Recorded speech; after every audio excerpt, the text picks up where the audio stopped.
My marriage was like my old tool belt, worn, heavy, and full of holes I kept pretending weren't there. The difference was that I could replace a tool belt. Daniel, we need to talk. Simone stood in our kitchen doorway, her real estate blazer still crisp despite the late hour. At 35, she maintained the kind of polished appearance that opened doors in her industry, doors that apparently led to places I wasn't invited. Sure, I said, not looking up from the structural plans spread across our granite island. Let me guess. Another late client meeting? The silence stretched long enough for me to notice. In 15 years of marriage, Simone had never been at a loss for words.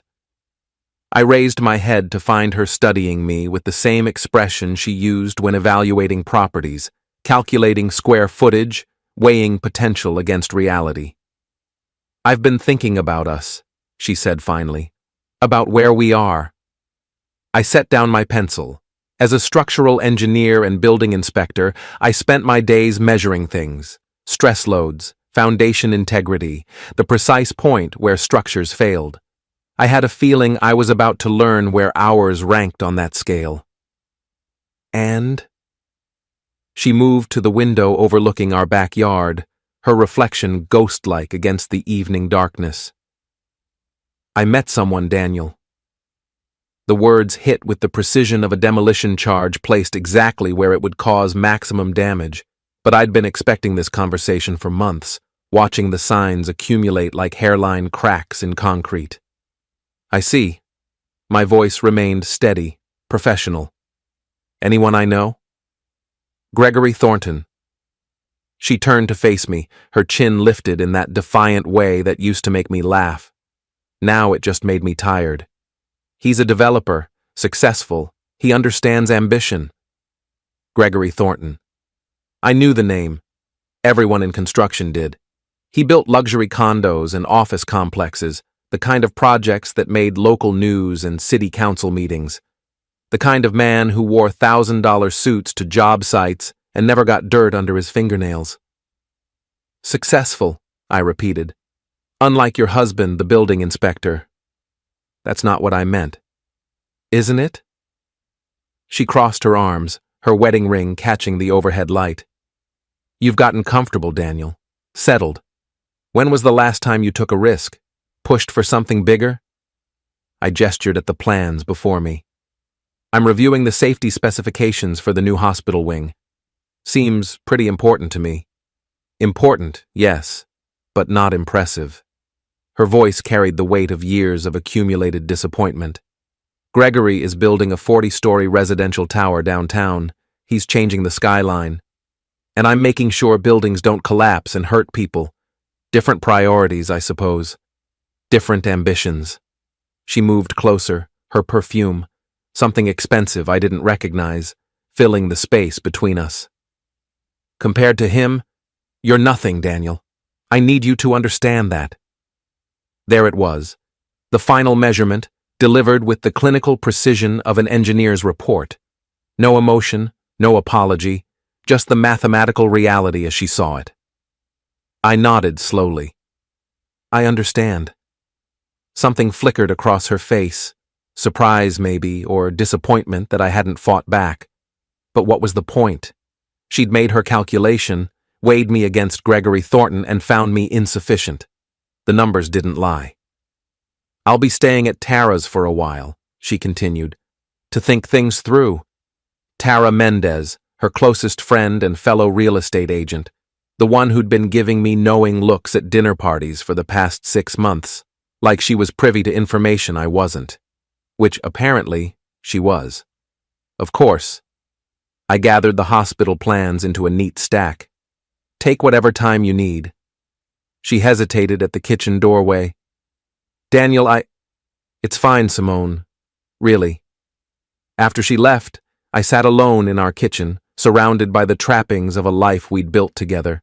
The granite countertops she'd insisted on, the stainless steel appliances that reflected my face in distorted fragments, the breakfast nook where we used to read the Sunday paper and plan our weekends. My phone buzzed against the counter. A text from Luis, my co-worker, and the closest thing I had to a best friend. Beer tomorrow? Jennifer's working late. I typed back, rain check, got some measuring to do. Because that's what engineers do when structures fail. We investigate, we document, we figure out exactly what went wrong and why. And sometimes, if we're very careful and very thorough, we get the chance to rebuild something better.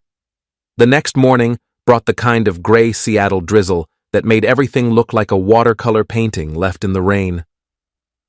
I sat in my truck outside Thornton Development's downtown office, watching well-dressed people hurry through the revolving doors of the glass and steel tower. Simone's car wasn't in the visitor parking, but that didn't mean anything. She could have parked in the underground garage, or taken the bus, or had Gregory pick her up.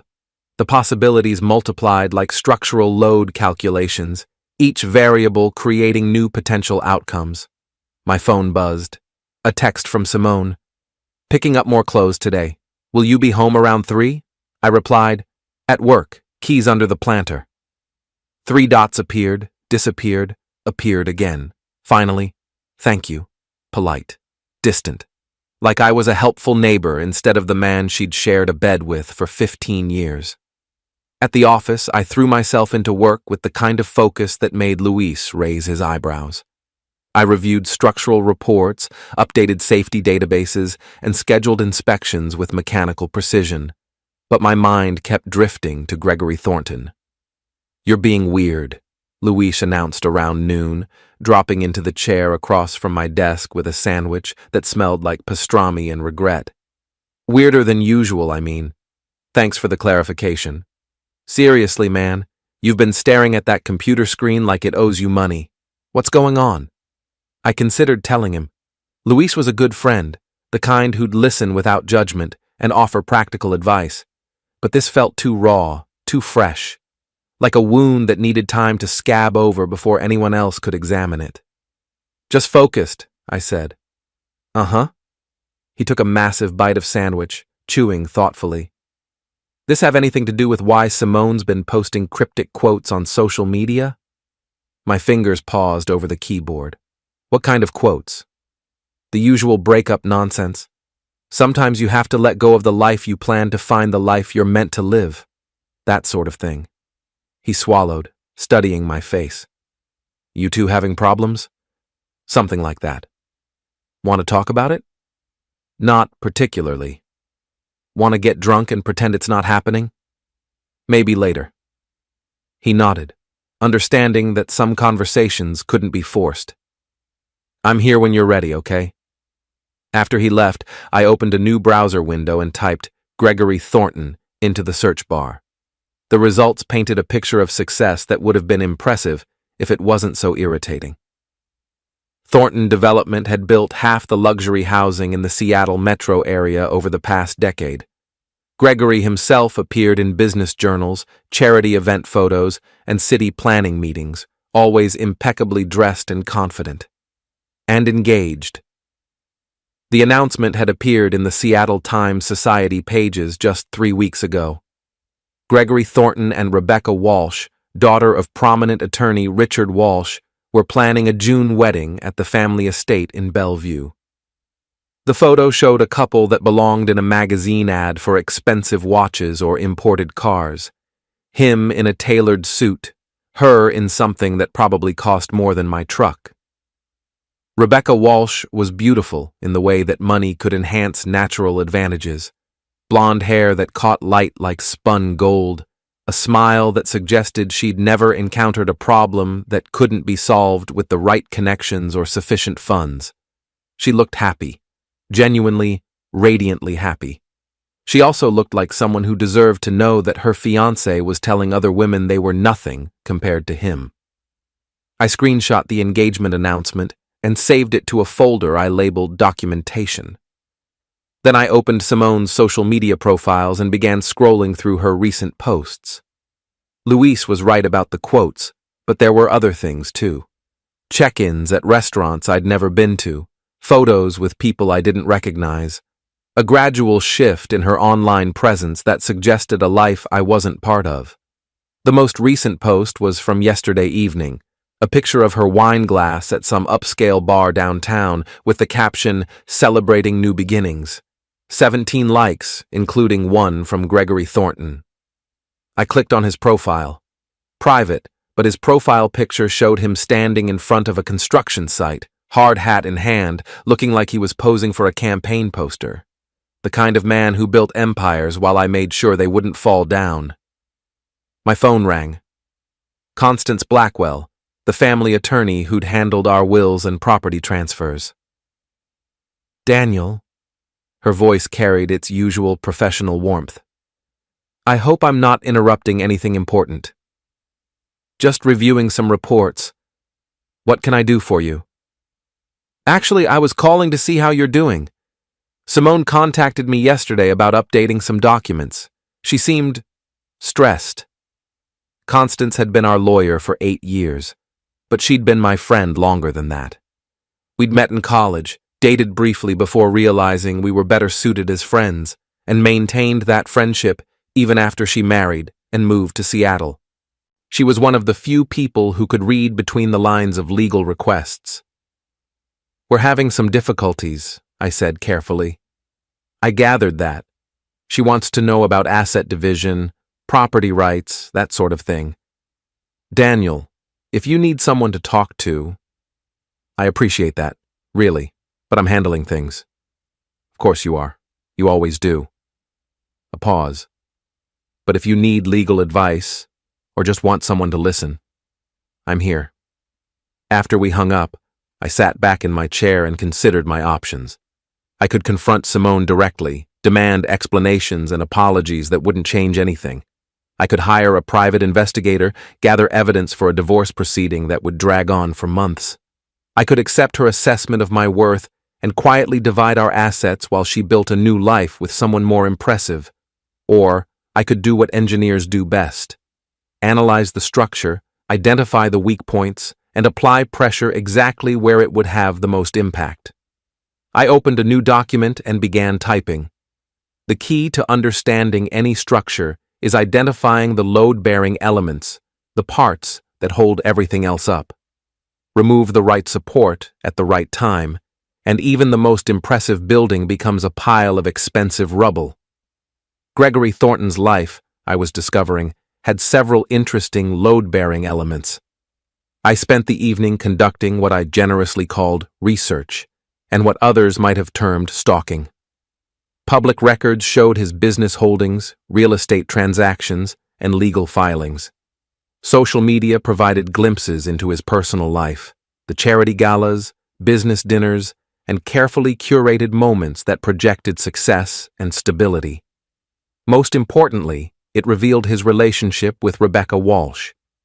Their engagement photos told a story of two people who'd found their perfect match. Rebecca gazed at Gregory with the kind of adoration usually reserved for religious experiences or particularly good chocolate. Gregory looked back with the satisfied expression of a man who'd acquired exactly what he'd always wanted. The wedding planning had clearly consumed months of Rebecca's life. Her Instagram account documented every detail: venue visits, dress fittings, cake tastings, flower arrangements. She'd created Pinterest boards with hundreds of pins, each one a piece of the perfect day she was building with meticulous care. The wedding was scheduled for June 15th, 6 weeks away. My phone buzzed, a text from Simone. "Can we talk tomorrow? I think we should discuss next steps." I stared at the message for a long moment before responding, "Sure, what time works for you?" "Lunch? That place on Pine Street you like." "Sounds good." 3 dots appeared and disappeared several times before her final message arrived. "I know this is hard, Daniel. I hope we can be civilized about it." Civilized. Like we were diplomats negotiating a treaty instead of two people dismantling 15 years of shared history. I set the phone aside and returned to my research. Gregory's business operated out of the tower I'd visited that morning, but he also maintained a personal office in a converted warehouse in the Arts District. According to the building permits I'd pulled, perfectly legally as part of my job, the space included living quarters. a place where a successful developer might entertain clients or, perhaps, conduct affairs away from prying eyes. The warehouse had been built in 1923, renovated in 2018. The renovation permits showed extensive electrical and plumbing work, along with the installation of a security system that would have impressed a small bank. Gregory Thornton clearly valued his privacy. I made a note to schedule a routine inspection of the building. The permits were 2 years old, well within the time frame for follow-up safety checks. Nothing suspicious about a building inspector doing his job. The next morning brought sunshine and the kind of crisp air that made Seattle feel like the best-kept secret on the West Coast. I arrived at the restaurant early, choosing a table near the window where I could watch Simone approach. She appeared precisely on time, wearing a navy dress I'd bought her for Christmas 2 years ago and walking with the confident stride of someone who'd made difficult decisions and was prepared to defend them. "You look good," she said, settling into the chair across from me. "Rested." "Thanks," I signaled the waitress. "Coffee?" "Please." We ordered, salmon for her, burger for me, the same meals we'd chosen at this restaurant dozens of times before. The familiarity felt surreal, like we were actors performing a play we'd rehearsed but never understood. "I've been thinking about what I said the other night," she began after the waitress left. "About you and Gregory. That wasn't fair. It was honest. Honest, but cruel." She twisted her wedding ring, a nervous habit I'd noticed years ago. "I don't want this to be ugly, Daniel. We've been good to each other for a long time." "Have we?" The question seemed to catch her off guard. "Of course we have. We've built a life together. We've been partners." Partners. I tested the word. "Is that what you call it when one partner decides the other isn't worth keeping?" "That's not—" She stopped, took a breath. "I'm not happy, Daniel. I haven't been happy for a long time. Neither have you, if you're honest about it." She wasn't wrong. Happiness had become something we'd scheduled around work obligations and social commitments, a weekend activity squeezed between household maintenance and family visits. When had we stopped looking forward to coming home to each other? "So you found someone who makes you happy," I said. "Yes." No hesitation, no apology. "I did. And he's everything I'm not." "He's different from you. That doesn't make him better. But it makes him worth leaving me for." She leaned forward, her voice dropping to the tone she used when trying to close difficult real estate deals. "Daniel, we can do this the easy way or the hard way. I'd prefer easy." "What does easy look like?" "We divide assets fairly. I keep the house. I can refinance to buy out your half. You keep your retirement accounts, your truck, whatever personal items matter to you. We file no-fault divorce papers and move on with our lives." "And what does hard look like?" Her jaw tightened. "Lawyers, depositions, fighting over every piece of furniture and photograph, months of making each other miserable while we pay strangers to document our failures." I nodded slowly. "Those do sound like the options." "So? I'll think about it." "Daniel, I said I'll think about it, Simone. That's not unreasonable." She studied my face like she was trying to read blueprints written in a language she didn't quite understand. "You're being very calm about this. Would you prefer hysterics?" "I'd prefer honesty. What are you thinking? What are you planning?" "I'm thinking that 15 years deserves more than a lunch conversation and an ultimatum." I finished my coffee and stood. "I'm planning to take some time to process this properly." "How much time?" "As much as I need." I left her sitting at the table, probably calculating how long she could afford to wait before Gregory started questioning her availability. But that was her problem now. I had my own calculations to make. The beautiful thing about being a building inspector is that people expect you to show up unannounced and ask uncomfortable questions. It's literally my job to find problems others have overlooked or hidden. Gregory Thornton's warehouse conversion passed its original inspection, But buildings change over time. Structures settle, systems age, and sometimes new safety concerns arise that require follow-up visits. The fact that I'd scheduled this particular follow-up for a Thursday afternoon when Gregory would likely be at his downtown office was simply efficient time management. The building sat on a quiet street lined with art galleries and boutique shops, its brick facade carefully preserved to maintain the neighborhood's historic character. The renovation had been tasteful and expensive, the kind of project that won architectural awards and appeared in design magazines. I parked across the street and checked my equipment: camera, measuring tools, safety checklist, and a small device Luis had given me as a joke last Christmas, a wireless signal detector designed to locate hidden cameras and recording devices. "For when you think your landlord is spying on you," he'd said, laughing at his own paranoia. I'd never found a use for it until today. The building's main entrance led to Gregory's business offices, but a separate door on the side street accessed the residential portion. According to the plans, the living space included a bedroom, kitchen, and sitting area designed for entertaining. The security system I'd noted in the permits was clearly visible: cameras at each entrance, motion sensors, the works. I knocked on the business entrance first. Professional courtesy, in case Gregory was in. No answer, which I'd expected. The residential entrance was next, and when no one responded there either, I used the override key provided to city inspectors for emergency access. The living space was exactly what I'd expected from a man who built luxury developments for wealthy clients. Exposed brick walls, polished concrete floors, furniture that looked like it belonged in a museum. Everything carefully chosen to project success and sophisticated taste. It also looked recently used. Coffee cups in the sink, newspapers scattered on the table, the faint scent of perfume I recognized but couldn't quite place.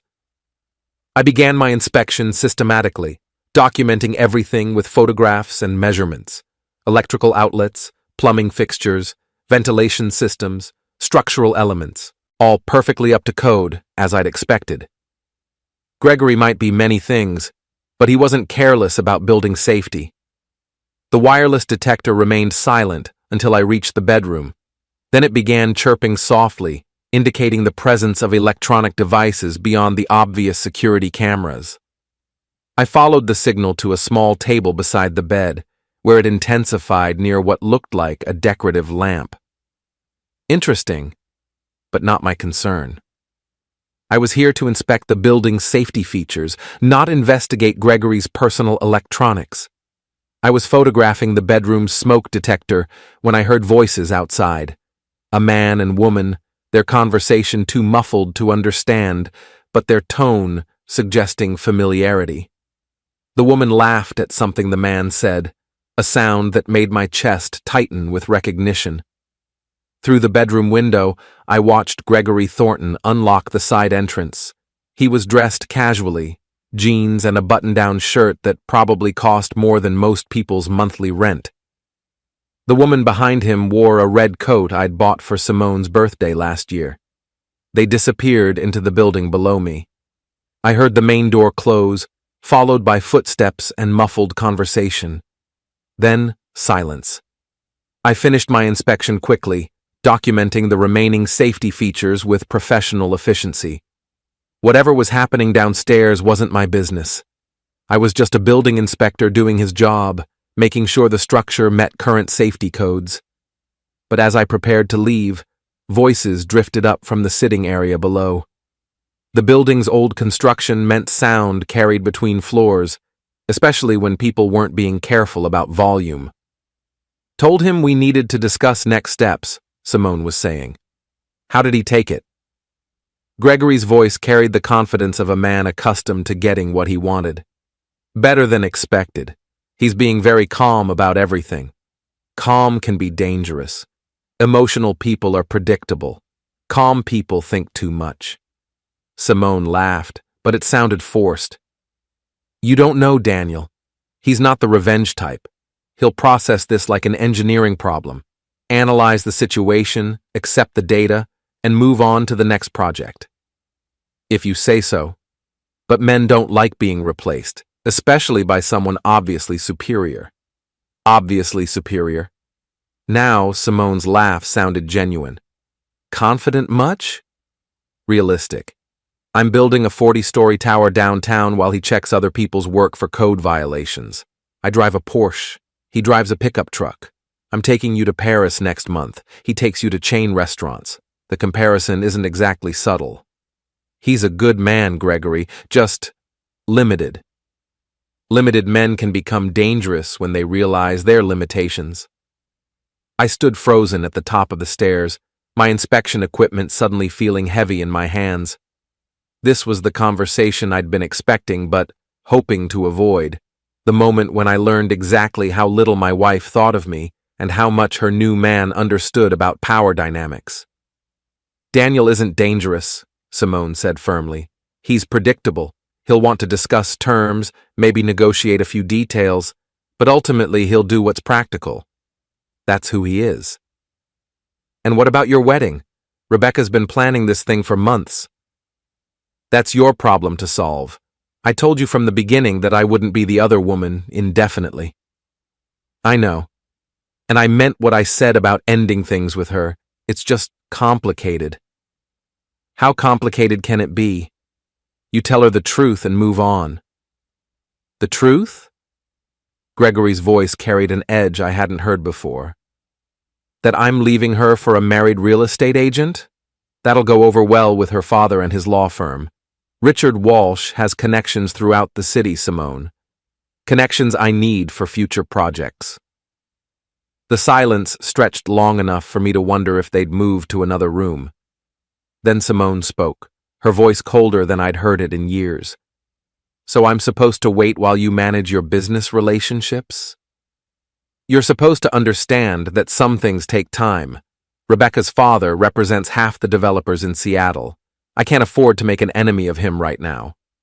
And I can't afford to wait indefinitely while you figure out how to have everything you want without consequences. What's that supposed to mean? It means I'm divorcing Daniel either way. If you're not ready to make a commitment, I'll find someone who is. More silence.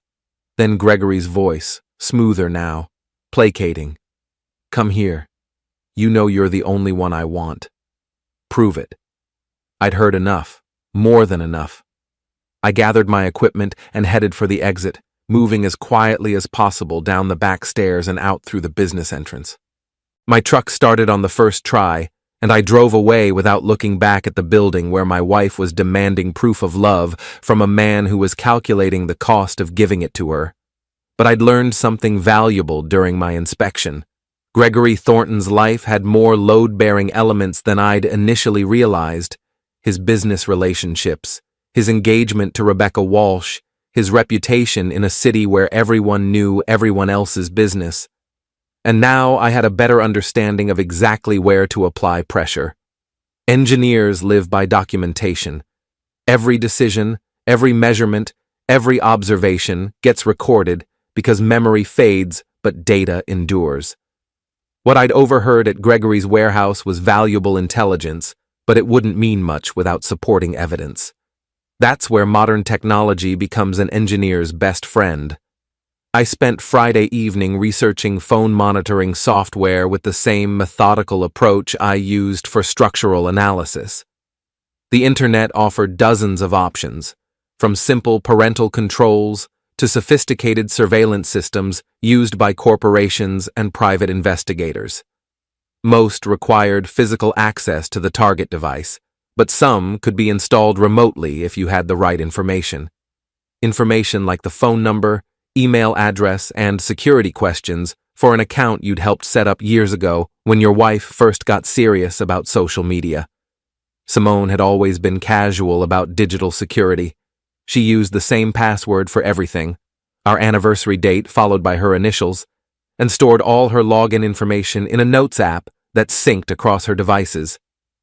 I'd helped her set up most of her accounts back when she'd first gotten into real estate and needed a professional online presence. The monitoring software I chose was designed for parents who wanted to keep track of their children's online activities. It could record text messages, track location data, and even capture screenshots of social media conversations. The installation was surprisingly simple, just a matter of logging into her cloud account and downloading the appropriate app. Within an hour, I had access to everything: text messages, call logs, email conversations, social media activity, even her location data from the past several weeks. It painted a picture of a double life that was more extensive than I'd imagined. The affair with Gregory had been going on for 4 months. Their first meeting had been professional. He'd contacted her about selling one of his properties, but the conversations had quickly turned personal. The early messages were flirtatious but careful, the kind of professional boundary crossing that could be explained away if discovered. But as weeks passed, the messages became explicit. Gregory described what he wanted to do to her in language that would have made a romance novelist blush. Simone responded with equal enthusiasm, sharing details about our marriage that made my stomach clench with embarrassment and anger. "Daniel's so predictable," she'd written in one exchange. "Same routine every day, same conversations every night. I feel like I'm married to a piece of furniture." Gregory's response: "Furniture can be replaced, especially when you find something better designed." LOL. "Speaking of design, when do I get to see your place?" "Soon. Rebecca's been asking too many questions about my schedule. Need to be careful." "How much longer are you going to string her along?" "As long as necessary. The wedding's in June. After that, things will be different." "Different how?" "Trust me. Everything will work out." The location data showed regular visits to Gregory's warehouse, lunch meetings at expensive restaurants, and overnight stays at hotels I'd never heard of. She'd built an entire relationship while maintaining the facade of our marriage, lying to my face every day while planning my replacement. But the most damaging evidence wasn't about Simone at all. It was about Gregory. His messages revealed a man who was playing multiple games simultaneously. While promising Simone a future together, he was also texting Rebecca about wedding plans, honeymoon destinations, and the house they were planning to buy in Bellevue. He told Simone the engagement was just for show, but his messages to Rebecca suggested genuine affection and commitment. Or maybe he was just a better actor than I'd given him credit for. The most interesting discovery came from Gregory's social media activity. While his public posts projected confidence and success, his private messages told a different story. Thornton Development was facing serious financial pressure. 2 major projects had been delayed by permit issues, and a third had been canceled when the primary investor pulled out. Gregory was leveraging everything he owned to keep the business afloat, including taking loans against Rebecca's family property that would become legally his once they married. I screenshot everything, organizing the evidence into folders labeled by date and type. Text messages, social media posts, financial documents, location data. A comprehensive record of deception that would be devastating in the right hands. The question was, whose hands those should be. I could confront Simone directly, present the evidence and demand explanations that wouldn't change anything. I could take everything to a divorce attorney and use it to negotiate a better settlement. I could sit on the information and wait to see how the situation developed naturally. Or I could share it with someone who had even more to lose than I did. Rebecca Walsh's contact information was easy to find. Her social media profiles included links to her personal website, which listed her email address and phone number alongside her photography portfolio and wedding planning blog. She was an artist, I learned, specializing in nature photography that captured the Pacific Northwest in all its moody beauty. She was also deeply, genuinely in love with Gregory Thornton. Her recent blog posts chronicled the final weeks of wedding preparation with the enthusiasm of someone living her dream. Dress fittings, venue decorations, menu tastings, every detail documented with photographs and excited commentary. She wrote about Gregory with the kind of adoration usually reserved for fairy tale princes, describing him as her perfect match and the man who makes everything possible. Reading her posts felt like watching someone walk toward a cliff while admiring the scenery. I opened a new email and began typing. Ms. Walsh, my name is Daniel Ashford. We've never met, but I believe we have something important in common. We're both involved with Gregory Thornton, though in very different ways. I'm writing because I've recently discovered information that I believe you deserve to know before your wedding next month. I realize this email must seem strange, and you have no reason to trust a stranger, but I hope you'll consider the possibility that someone who cares about your well-being might have good reasons for reaching out. I've attached several screenshots of text message conversations between Gregory and my wife, Simone. These messages span the past 4 months and document a relationship that goes far beyond professional or casual friendship. I'm sharing this information not out of spite, but because I believe you deserve to make informed decisions about your future. If you'd like to discuss this further, I'm available at your convenience. If you prefer to verify this information independently, I understand completely. Either way, I hope you'll take the time to review what I've shared. I'm sorry to be the bearer of difficult news. Sincerely, Daniel Ashford. I attached a carefully selected sample of the most damaging screenshots, enough to establish the pattern without overwhelming her with details. Messages that clearly showed the timeline of the affair, Gregory's promises to Simone, and most importantly, his dismissive comments about Rebecca herself. She's sweet but naive, he'd written to Simone just last week. Thinks love conquers all, useful for now, but not exactly stimulating conversation. I read the email 3 times, checking for tone and accuracy. It struck the right balance, informative without being vindictive, concerned without being manipulative. The kind of message I'd want to receive if our situations were reversed. My finger hovered over the send button for a long moment. Once I sent this, there would be no taking it back. Rebecca's life would change forever, and the ripple effects would reach far beyond just her and Gregory. But she deserved to know. Whatever else happened, she deserved to make her own choices based on accurate information. I clicked send. The response came faster than I'd expected. Rebecca Walsh called at 7:30 Saturday morning, her voice tight with controlled emotion. Mr. Ashford, this is Rebecca Walsh. I received your email. Ms. Walsh, thank you for calling. I need to ask you something directly. Is this some kind of joke? Or revenge scheme? Because if you're trying to hurt Gregory... I understand your skepticism, I interrupted gently. If someone had sent me this information about my wife, I'd have reacted the same way. Can I ask if you've had a chance to review the screenshots? Silence. Then, yes. And? They look real. But people can fake these things, can't they? Digital manipulation? They can. Would you like me to provide additional verification?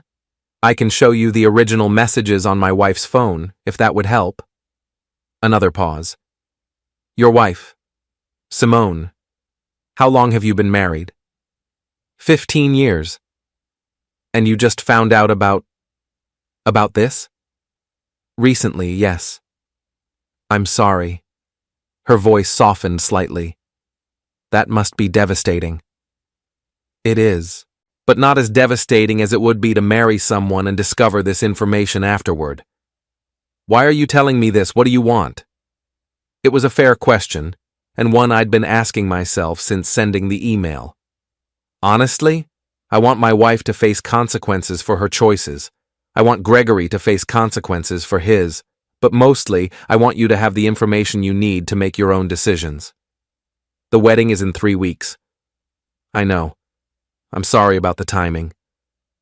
3 weeks, she repeated, and I could hear her processing the implications. The venue, the catering, the flowers, the guests coming from out of state, my dress. I know this is overwhelming. Do you? Her voice turned sharp. Do you really? Because you're not the one who has to call 200 people and explain why the wedding they've planned to attend is canceled. You're not the one who has to tell your parents that the man they welcomed into the family has been lying to everyone for months. She was right, of course. I was asking her to detonate her own life based on information from a stranger. The fact that the information was true didn't make the request any less devastating. "You're absolutely right," I said. "I'm asking you to consider something horrible based on evidence from someone you don't know. If you want to verify this independently, I understand. If you want to confront Gregory directly, that's your choice. If you want to ignore everything and proceed with the wedding, I won't contact you again. But you think I should cancel? I think you should make whatever decision you can live with long term." "And what decision are you making? About your wife?" "I'm divorcing her." "When?" "As soon as possible." She was quiet for so long I thought she might have hung up. Then, "Can I see the original messages? The ones on her phone?" "Of course. When and where would be convenient?" "Today. This afternoon. I need to know for certain before I do anything irreversible." We arranged to meet at a coffee shop in Bellevue, neutral territory where she'd feel safe meeting a stranger who'd just upended her world. I spent the morning preparing, organizing the evidence into a clear timeline that would be easy to follow and difficult to misinterpret. Simone's phone continued to provide a steady stream of new messages. She and Gregory were planning to meet Sunday evening, apparently for a conversation about next steps and timeline adjustments. Reading their exchanges felt like watching a demolition in slow motion. Two people systematically destroying the foundations of other people's lives while congratulating themselves on their strategic thinking. The coffee shop was busy with Saturday afternoon customers, families, and couples enjoying the kind of casual weekend ritual that had once been part of my own routine. I found a quiet corner table and waited, recognizing Rebecca immediately when she walked through the door. She was smaller than she appeared in photographs, more delicate, with the kind of natural beauty that didn't need enhancement or artifice. She wore jeans and a simple sweater, her blonde hair pulled back in a ponytail that made her look younger than her 32 years. But her eyes held the wariness of someone who'd learned to question everything she thought she knew. "Mr. Ashford?" "Daniel, please. Thank you for coming." She sat across from me, her movements careful and controlled. "Show me." I placed Simone's phone on the table between us. I'd already opened the message thread with Gregory, scrolling back to the beginning so she could see the full progression of their relationship. Rebecca read in silence, her expression growing more strained with each exchange. When she reached the messages from the previous week, the ones where Gregory described her as sweet but naive and useful for now, her hands began to shake slightly. "How did you get these?" she asked without looking up. "Monitoring software, installed on her phone through her cloud account." "Is that legal?" "In Washington, yes. Spouses have the right to monitor shared devices and accounts." She continued reading, occasionally scrolling back to reread particularly damaging exchanges. When she reached the messages about Gregory's financial situation, his debts, his plans to use her family's property as collateral, his casual dismissal of her concerns about their budget, her face went pale. "He told me the business was thriving," she said quietly. "According to these messages, he's been hiding significant financial problems for months. My father offered to help with some of the wedding expenses. Gregory said it wasn't necessary, that he wanted to pay for everything himself. He said it was important to him to provide for me properly. According to the financial documents I found, he's been borrowing against future projects to maintain his lifestyle, projects that may not actually exist." She set the phone down and stared out the window at the parking lot where expensive cars reflected the afternoon sunlight. "I feel so stupid." "You're not stupid. You're trusting. There's a difference." "Is there?" "Because right now they feel like the same thing." Gregory is good at this. He's been managing multiple deceptions simultaneously for months. That takes skill and practice. "Multiple deceptions." She turned back to me. "How many others do you think there are?" "I don't know. but based on what I've seen, I doubt Simone is the first. Rebecca nodded slowly, like she was fitting puzzle pieces together in her mind. There were things, little inconsistencies, schedule changes, phone calls he'd take in another room, business trips that seemed vague. I told myself I was being paranoid. You were being normal. People in healthy relationships don't usually expect systematic deception. What are you going to do now? About your wife? File for divorce Monday morning, present this evidence and negotiate the best settlement I can get. And Gregory? That depends on what you decide to do. She picked up the phone again, scrolling through more messages. He's supposed to come to dinner tomorrow night. My parents want to discuss some final wedding details. She looked up at me. What would you do? If you were me? I'd probably want to confront him directly. Get his side of the story, see if there's any explanation that makes sense. But you don't think there is? No, I don't. Neither do I. She handed the phone back to me. Can you send me copies of these screenshots? I want to show them to my father. Of course. And Daniel, thank you for telling me. I know this wasn't easy. You deserve to know. She stood to leave, then paused. What happens next? After tomorrow? I don't know. But whatever happens, you'll be making decisions based on the truth instead of lies. That has to count for something. After she left, I sat in the coffee shop for another hour, watching families enjoy their weekend routines and thinking about the conversation that would take place at the Walsh family dinner table tomorrow night. Rebecca would show her father the evidence, explain the situation, and together they would decide how to handle Gregory's deception. Richard Walsh was one of the most powerful attorneys in Seattle, with connections throughout the business and political communities. He was not the kind of man who would take kindly to someone attempting to defraud his daughter and exploit his family's resources. Gregory Thornton was about to discover that some structures, once damaged, couldn't be repaired. Sunday evening brought the kind of Pacific Northwest sunset that made postcards jealous. Orange and pink light reflecting off the sound, while Mount Rainier stood silhouetted against the sky. I was grilling salmon on my back deck, enjoying the solitude and trying not to think about the conversation happening across town at the Walsh family estate. My phone buzzed with a text from Simone. Staying at Tara's again tonight. We should talk soon about practical matters. Practical matters. Like she was discussing a business transaction instead of the end of our marriage. I typed back, Tuesday works for me. Coffee at 10? Perfect. Thank you for being reasonable about this. Reasonable. If she only knew what reasonable actually looked like. The call came at 8:15, just as I was finishing dinner. Rebecca's voice was steadier than it had been yesterday, but I could hear the exhaustion underneath. It's over, she said without preamble. The engagement? Everything. The engagement, the wedding, whatever relationship we had. My father wants to sue him for fraud, but I talked him out of it. For now. How did Gregory react? Badly. He tried to deny everything at first, then claimed the messages were taken out of context. When that didn't work, he got angry, started saying things about you, about Simone, about how none of this was his fault. I'm sorry you had to go through that. Don't be. I needed to see who he really was when cornered. It was educational. I could imagine. Men like Gregory were used to controlling narratives, managing perceptions, staying ahead of consequences.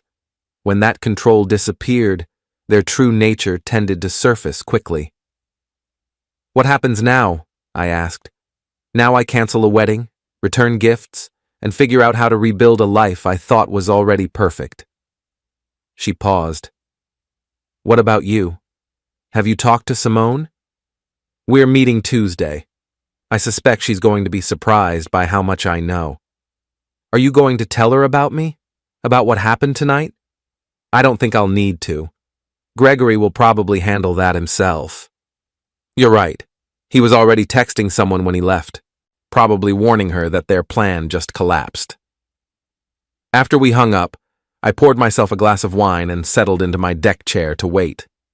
It didn't take long. My phone rang at 8:45. Gregory Thornton's name appeared on the caller ID, which was interesting since I'd never given him my number. He must have gotten it from Simone, which meant she already knew about the evening's events. Daniel Ashford? His voice carried the controlled fury of a man trying very hard not to lose his temper completely. Speaking. I think we need to have a conversation. About what? About the lies you've been spreading about me and your wife. I haven't spread any lies, Gregory. I've only shared facts. Facts? His control slipped slightly. You violated Simone's privacy, stole personal communications, and used them to destroy my relationship with Rebecca. That's not facts. That's stalking. Actually, it's legal spousal monitoring of shared accounts. I checked with my attorney. Your attorney can go to... He caught himself. This isn't over, Daniel. You think you're clever, but you have no idea who you're messing with. I'm messing with a man who's been lying to his fiancée while conducting an affair with my wife. A man who's been borrowing money against property he doesn't own to fund a lifestyle he can't afford. A man who just lost everything because he got careless with his phone security. Silence. Then, what do you want? I want you to stay away from my wife. And if I don't, then you'll discover that building inspectors have access to a lot of interesting information about construction projects, permit applications, and safety violations. Information that could be very expensive for a developer who's already facing financial difficulties. It was a bluff mostly. I couldn't manufacture safety violations that didn't exist, and I wouldn't risk my professional reputation by filing false reports.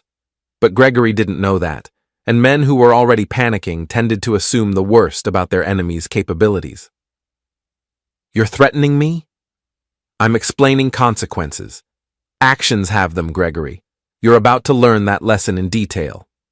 He hung up without another word. 20 minutes later, Simone called. What have you done? Her voice was tight with barely controlled panic. I've done my homework. Gregory says you've been spying on me, that you sent private messages to Rebecca and ruined their engagement. I sent Rebecca information she deserved to have before making the biggest decision of her life. Just like I deserved to have information before you made decisions about ours. Daniel, you don't understand. This is complicated. Gregory and you are over. His engagement is canceled, his reputation is damaged, and his financial situation is about to become public knowledge. Whatever future you thought you were building with him just disappeared. That's not true. He loves me. This is just a setback. Simone, listen to me carefully. Gregory Thornton used you to have an affair while planning to marry someone else for her family's money and connections. He never intended to leave Rebecca. He told you what you wanted to hear while telling her what she wanted to hear. You were a convenience, not a priority. You're lying. I have screenshots of every message you've exchanged for the past 4 months. I know about the warehouse, the hotel meetings, the promises he made to you, and the promises he made to her. I know about his financial problems and his plans to use Rebecca's family property as collateral for loans. I know everything, Simone. The silence stretched so long I thought she might have hung up. Then, how? Monitoring software on your phone, installed through your cloud account. That's illegal. No, it's not. Spouses have the right to monitor shared devices and accounts in Washington state. I checked. I can't believe you would violate my privacy like that. I can't believe you would violate our marriage like you did. But here we are. What do you want, Daniel? What's this really about? It's about consequences, Simone. For 4 months, you've been lying to me every day while planning my replacement. You've been sharing intimate details of our marriage with another man, mocking me to someone who was using you for entertainment while planning to marry someone else. You've been building a fantasy future with a man who saw you as a temporary diversion. That's not... It is. And now that fantasy is over, and you're going to have to face reality. Gregory is done with you. His engagement is canceled. His business is in trouble, and he's going to be focused on damage control for the foreseeable future. Whatever promises he made about your future together are worthless. You don't know that. I know that desperate men make desperate choices, and right now Gregory Thornton is very desperate. So what happens now? Now you decide whether you want to handle our divorce amicably or whether you want me to present all of this evidence to a judge and let them decide how to divide our assets. You would do that? Humiliate me publicly? Simone, you humiliated yourself. I'm just deciding whether to document it legally. She was crying now, the kind of helpless sobs that came when someone realized their carefully constructed plans had collapsed completely. I never meant for this to happen, she said. Yes, you did. You meant for all of this to happen. You just thought you could control the timing and the consequences. What if I ended things with Gregory? What if we tried to work things out? It's too late for that. Daniel, please, we've been together for 15 years. That has to count for something. It does count for something. It counts for a fair division of assets and a respectful divorce process. But it doesn't count for forgiveness or reconciliation. Not after this. I made a mistake. You made a choice. 4 months of choices. Every text message, every secret meeting, every lie you told me was a choice. And now you get to live with the consequences of those choices. After she hung up, I sat on my deck and watched the last of the sunset fade into darkness. Somewhere across town, Gregory Thornton was probably calculating how much this disaster would cost him. Somewhere else, Rebecca Walsh was beginning the process of canceling a wedding and rebuilding a life. And somewhere in between, Simone was learning that actions really did have consequences, even when you thought you were smart enough to avoid them. Tuesday's conversation was going to be very different from what she was expecting. Tuesday morning brought the kind of gray drizzle that made Seattle feel like the inside of a cloud. I arrived at the coffee shop early, claiming the same corner table where I'd met Rebecca just 3 days ago. It felt like months had passed since then. Simone appeared precisely on time, but she looked like she hadn't slept in days. Her usually perfect makeup couldn't quite hide the dark circles under her eyes, and her hands shook slightly as she ordered coffee from the barista. You look tired, I said as she sat down across from me. I wonder why. Her voice carried an edge I'd rarely heard before. Gregory's been calling constantly. He's convinced you're going to try to destroy his business. His business is destroying itself. I'm just documenting the process. Daniel, we need to talk about what you want. What it's going to take to make this go away quietly. I studied her face, noting the careful way she'd phrased the question. Make what go away? The evidence, the screenshots, whatever else you think you have. I don't think I have anything, Simone. I know exactly what I have. 4 months of documentation showing systematic deception, financial fraud, and adultery. Evidence that would be very interesting to a divorce judge. What do you want? She repeated. I want honesty, for once. About what? About how long this has really been going on. About whether Gregory was the first or just the most recent. About what you actually thought was going to happen when all of this came out. She wrapped her hands around her coffee cup like she was trying to absorb its warmth. It wasn't supposed to come out. We were careful. You were careless. You used shared accounts, predictable passwords, and discussed your affair in text messages. That's not careful. That's arrogant.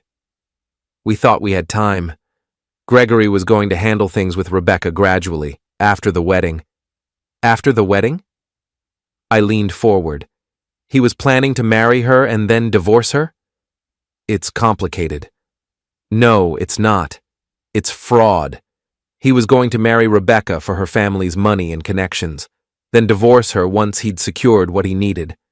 Meanwhile, you were going to divorce me and wait for him to become available. That's not how he explained it. How did he explain it?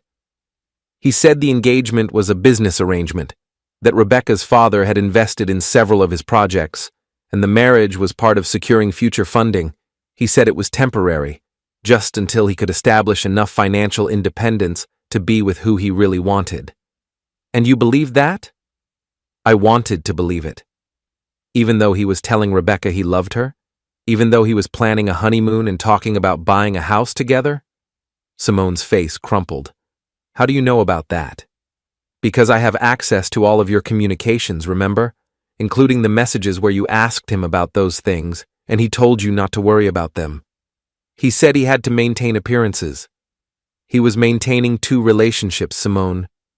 You weren't his escape plan from Rebecca. You were his entertainment while he planned a future with her. That's not true. Then why did he get so angry when the engagement was canceled? If it was just a business arrangement, why didn't he seem relieved to be free? She didn't answer, but her expression told me she'd already figured out the truth. Gregory had been playing both sides, keeping his options open while committing to neither. When his engagement collapsed, he'd lost his primary plan and was left with what he'd always considered a secondary option. What did he say when you talked to him yesterday? I asked. He said this was temporary, that he'd find a way to fix things with Rebecca, smooth things over with her father. He said we just needed to be patient. And you believed him? I didn't have a choice. Without Gregory, she trailed off, realizing what she'd almost admitted. Without Gregory, you'd be a divorced real estate agent starting over at 35. Is that what you were trying to avoid? You make it sound so calculating. Wasn't it? You evaluated your options, decided I wasn't sufficient for your long-term goals, and began planning an upgrade. The only thing you miscalculated was Gregory's actual intentions. I loved him. The words came out as a whisper. Maybe you did. But he didn't love you. He loved what you represented. Validation, excitement, the thrill of getting away with something risky. But when the risk became real, when there were actual consequences, he chose self-preservation over whatever he felt for you. How can you be so calm about this? Don't you feel anything? I feel a lot of things, Simone. Anger, disappointment, betrayal, relief. But mostly, I feel like someone who finally has accurate information about a situation I'd been misunderstanding for months. Relief? Relief that I don't have to pretend anymore. Relief that I don't have to wonder why you seemed so distant, why you were always checking your phone, why you looked at me like I was a problem you were trying to solve. Relief that I can stop trying to fix something that was already broken. She was crying now, quiet tears that she wiped away with shaking hands. What happens now? Now we get divorced. We divide our assets according to Washington state law, we sell the house, and we move on with our lives. And the evidence, the screenshots? That depends on how cooperative you want to be. What does cooperative look like? I pulled a folder from my briefcase and placed it on the table between us. Divorce papers. No fault, 50-50 asset division, no alimony claims from either party. You sign these, we file them, and in 6 months, we're legally single. And if I don't sign, then I file for divorce based on adultery and present all of my evidence to the court. The proceedings become public record, which means anyone can access the details of your affair, including your clients, your colleagues, and anyone else who might be interested in your personal conduct. That's blackmail. That's consequences. You chose to have an affair, Simone. You chose to document that affair in text messages. You chose to mock our marriage to another man. Now you get to choose how public those choices become. She opened the folder and began reading the divorce papers, her lips moving slightly as she processed the legal language. This seems fair, she said finally. It is fair. More than fair, considering the circumstances. What about the house? We'll list it as soon as the divorce is final. Split the proceeds 50-50 after paying off the mortgage and covering selling costs. And my things? Take whatever you want. I've already moved everything I care about. She looked around the coffee shop like she was seeing it for the first time. I can't believe this is how it ends. How did you think it would end? I thought maybe we could be friends eventually, after everything settled down. Maybe we can, Someday, but not now and not soon. She signed the papers with careful precision, her real estate training showing in the way she initialed each page and dated her signature. When she finished, she pushed the folder back across the table. I'm sorry, Daniel, for all of it. I know you are, but being sorry doesn't change what happened. Will you tell people about Gregory and me? I won't volunteer the information, but if people ask direct questions, I won't lie to protect you. That's fair. She stood to leave, then paused. For what it's worth, you were a good husband. I was the problem, not you. I know.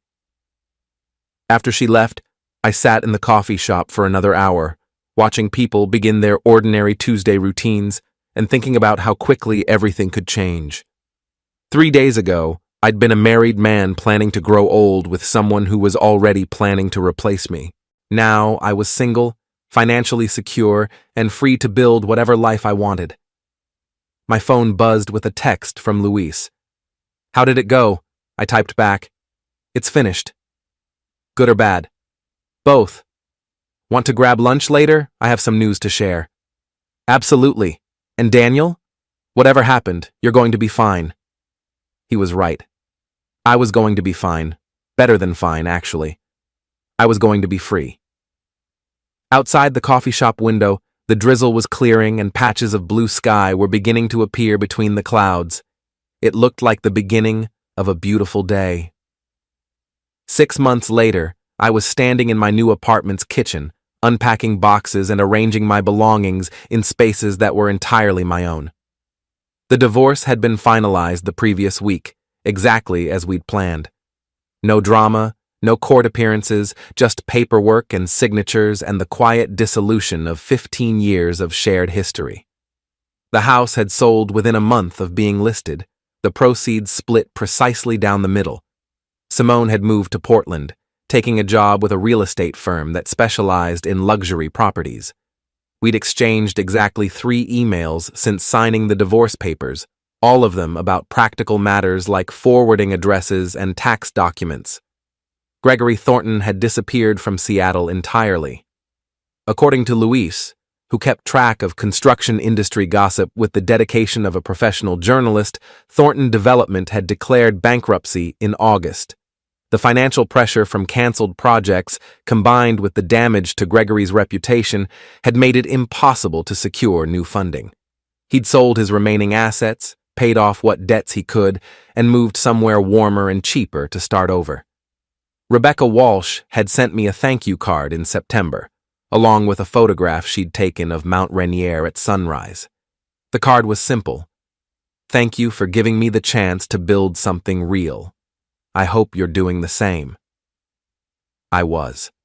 The apartment was smaller than the house Simone and I had shared, but it felt larger somehow.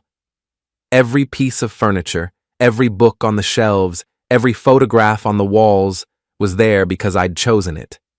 There were no compromises, no negotiations, no careful balance between competing preferences. My phone rang as I was arranging tools in my new workshop space. Constance Blackwell's name appeared on the screen. How's the new place? She asked. Perfect. Quiet, good light, and close enough to work that I can walk when the weather's decent. And how are you doing? Really? Really? I'm good. Better than I've been in years. I'm glad. You deserve happiness, Daniel. I'm working on it.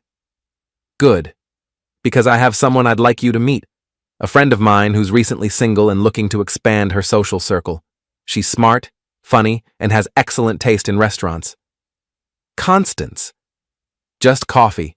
No pressure, no expectations. Just 2 interesting people having a conversation.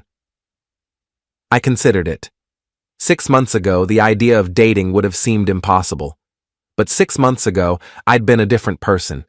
Someone who accepted other people's assessments of his worth instead of making his own calculations. What's her name? Sarah. She's a photographer, specializes in architectural subjects. I thought you might have things to talk about. Send me her number. I'll think about it. That's all I ask. After we hung up, I returned to unpacking, thinking about the strange mathematics of relationships. How love could be measured in shared silences and morning coffee routines. How betrayal could be quantified in text messages and secret meetings. How recovery could be calculated in small daily choices and quiet moments of contentment. Simone had been wrong about my worth. I wasn't nothing compared to Gregory Thornton or anyone else. I was exactly what I'd always been, a man who built things carefully, measured twice, and took pride in work that would last. The difference was that now I was building a life for an audience of one, and for the first time in years, that felt like more than enough. Outside my new windows, the Seattle skyline stretched toward Elliott Bay, a collection of structures built by people who understood that the strongest foundations were the ones you couldn't see. I was looking forward to exploring this city as a single man, to discovering what I'd been missing while focused on maintaining something that was already broken. My phone buzzed with a text from an unknown number. "Hi Daniel, this is Sarah. Constance gave me your number and said you might be interested in coffee sometime. No pressure, but I'm free this weekend if you'd like to meet." I looked at the message for a long moment, then typed back, "I'd like that. Saturday afternoon work for you?" "Perfect. I know a great place in Fremont. Looking forward to it." I set the phone aside and returned to unpacking, smiling at the possibilities that stretched ahead like blueprints for a building I hadn't designed yet. Whatever came next, I'd approach it with the same careful attention I brought to everything else, measuring twice, building once, and making sure the foundation was strong enough to last. After all, I was an engineer. I knew how to build things that wouldn't fall down.